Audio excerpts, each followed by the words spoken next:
And we conclude the Christmas series with the Baptism of the Lord, January 9th. When it comes to watches, I've pretty much been content with what I've had in that little chocolate box in my dresser. I bought those 8 timepieces based on aesthetics and function, and they all work. I don't know why I shouldn't. I had considered the possibility of buying a chronograph, like a proper chronograph, but then I fell into the trap of functionality. If I were to get a mechanical one, a hand-winding one, it would cost anywhere between $500 to $800, and I'm not entirely sure if I want to fork over that much money for that. I thought about the Lorier Gemini, and it is a nice watch. My only problem is that every time I check the website, it just has that panda dial version, and I have 3 white dial watches and want some variation. I remember they used to have a reverse panda and blue dial variants, but I haven't seen them lately. They had a yellow dial one, but that's since sold out. I did look at Baltic, and the Bicompax 002 looks alright, but I'm not willing to pay $600 for it. Plus there's the constant winding, and it's not a seller for me. I then looked at Brew. The retrograph is a nice watch. It's the poor man's Tag Heuer Monaco, and it's mecha-quartz.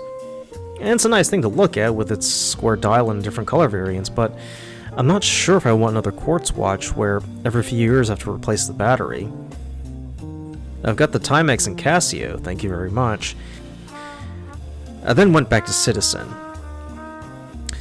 The EcoDrive technology is so good, and I'd give it a ringing endorsement. Just pop it on a windowsill and let it soak up the sun.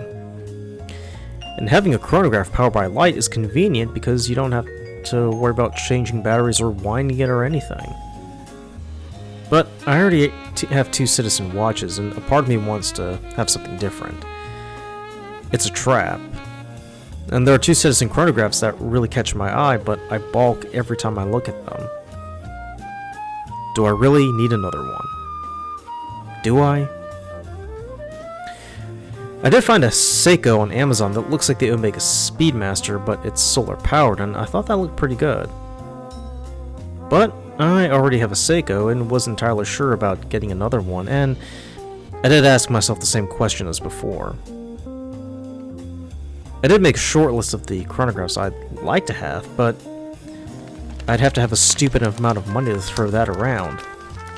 I mean, I'd either go for a Tag Heuer Monaco, similar to the one Steve McQueen wore in Le Mans, or the Breitling Navitimer. I mean, either one would do just fine. And honestly, as much as I'd like to have a proper chronograph, it's not something I'm eager to get.